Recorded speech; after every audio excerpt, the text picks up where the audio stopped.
Donnie and Dolly. The team is supported by ableauctions.ca. Closing your business? We can help. And King of Floors, your vinyl, laminate, and engineered flooring superstore.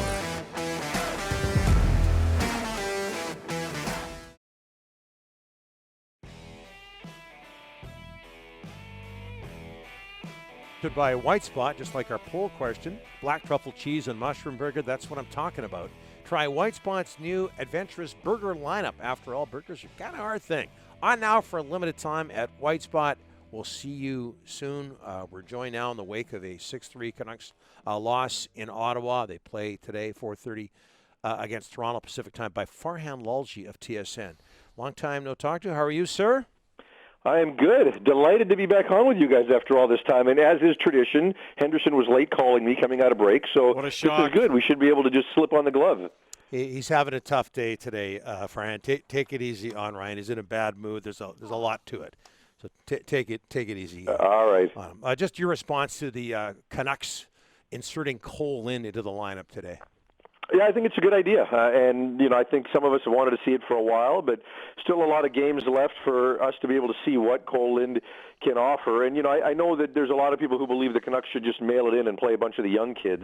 And truthfully, there really aren't that many young kids to necessarily play, but Cole Lind is definitely one of them. And I know down the road people want to see Jack Rathbone as well. And it's not just that they should be throwing in the towel. It's just that the limited options they've got right now, even if they're trying to make the playoffs, I don't think they're hurting themselves by putting Cole Lind in the lineup, right? Whether it's Jace Harlock, who's going to be scratched today, Jimmy Vesey, who just hasn't shown us much outside of the first couple of games when he got here, and there's other guys in that lineup that you can easily just pluck out, and it's not going to make that big of a difference. I think you've got a chance to have a guy come into the lineup that has a chance to give you some offense and just give you some fresh legs and some enthusiasm. And I know when a guy plays his first game, I think the veterans and others in the room rally around that a little bit. So I think it's the right time and the right decision to make to get him in.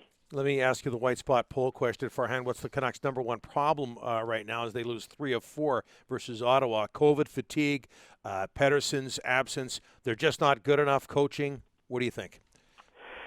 I think they're just not good enough. And look, I think that there's going to be a cross-section here of people who think they're not good enough versus what COVID has done to them, because they were playing pretty well prior to COVID. But really, when you look at how some of those games went, that was goaltending that was carrying them.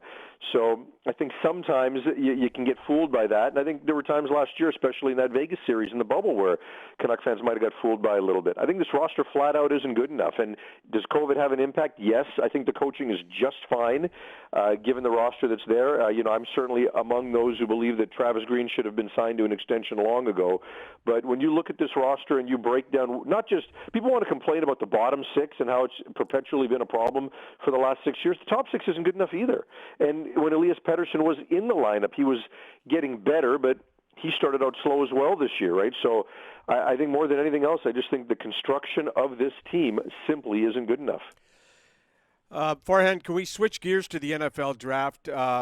And you're all over this, especially the Canadian-born players that could go. And the top Canadian for the draft this year in the NFL is a Port Coquitlam native. Can you talk a little bit about Javon Holland? Yeah, Javon Holland is a really, really unique athlete, right? I mean, this guy can do it all. And when you get players that are potentially guys that are between positions, regardless of sport, sometimes you can look at them and say, hey, that guy's a tweener. He's not really good. He's not great there, and he's not great there. So let's see if we can kind of manufacture something out of it. And that's not the case with Javon Holland. He is very good at a number of different skills, and I think he can help a number of teams in many different ways. Ultimately, I think this guy's going to be a safety.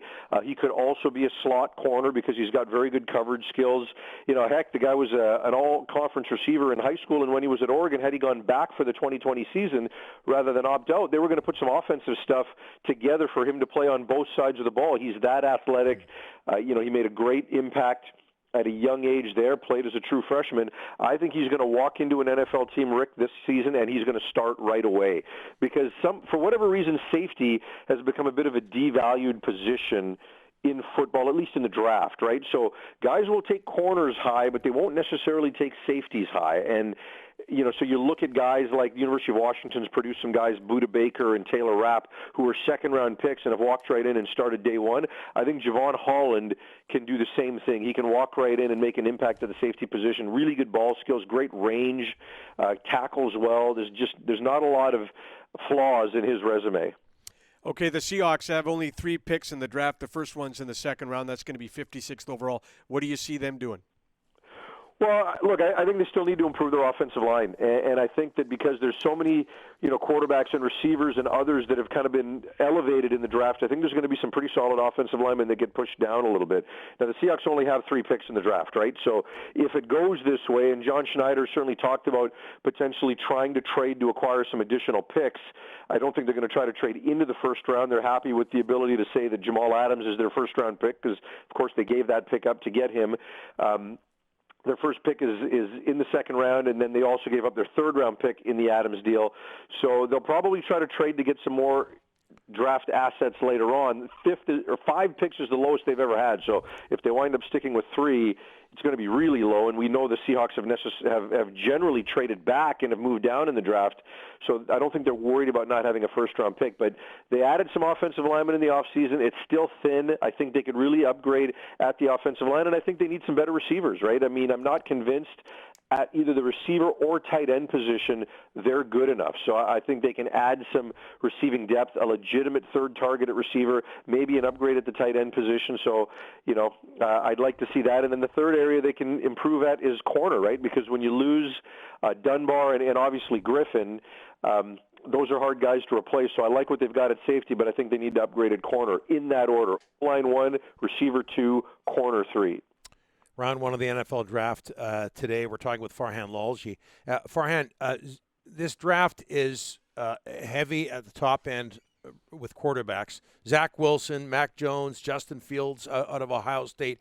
Does any of those 3 quarterbacks have a chance of outperforming Trevor Lawrence at the NFL level? That's a good question in terms of outperforming. Now, number one, Trevor Lawrence is by far the best quarterback in this draft. He is by far the most pro-ready player in this draft. You've got to go back to look at guys like Andrew Luck and Peyton Manning to find another guy that is this ready for this opportunity. So I don't think Trevor Lawrence is going to fail. He is as can't miss as it gets. So outperform is kind of a tough one.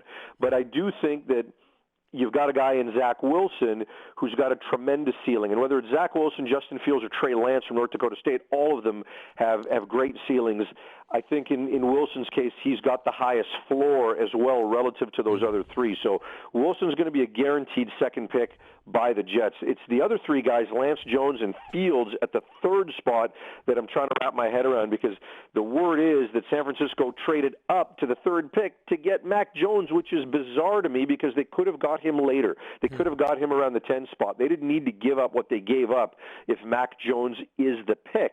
And we think Mac Jones could be the pick. This is the quarterback from Alabama, because Kyle Shanahan really wants structure. He wants a guy to do exactly what he's told and know what he's going to get. But he's kind of got that guy in Jimmy Garoppolo if and when he could ever stay healthy. So why you'd trade up to get Mac Jones doesn't make sense to me, whereas Fields and Lance, those guys have got big-time ceilings, can do so many extra things.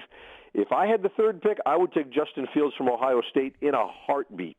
The guy has delivered. He came in with a lot of expectations. He's met those expectations at a high level at Ohio State. I like what he's done. He should be the 3rd pick. And if it happens to be Mac Jones, then it tells you what kind of an ego that Kyle Shanahan has.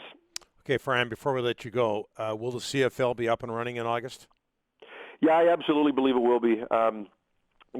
Talking to people in and around the league, I think they were conservative with the date that they picked, that August 4th, 5th weekend, because I think they're sure that by then they're going to get both government approval, not just for return to play, but for fans in a limited capacity in the majority of their stadiums. So I'm optimistic. When you see teams like Edmonton hire a bunch of front office staff and other teams are talking about the same, I think there's a real belief and a desire that these guys are going to find a way to play this season, and they need to. And Rick, I know you're close to it as well. I know you're hearing the same things, but I'm pretty confident that we're going to have CFL football this season, and it'll be fun to get into. We've got that draft next Tuesday as well, so should be a lot of fun.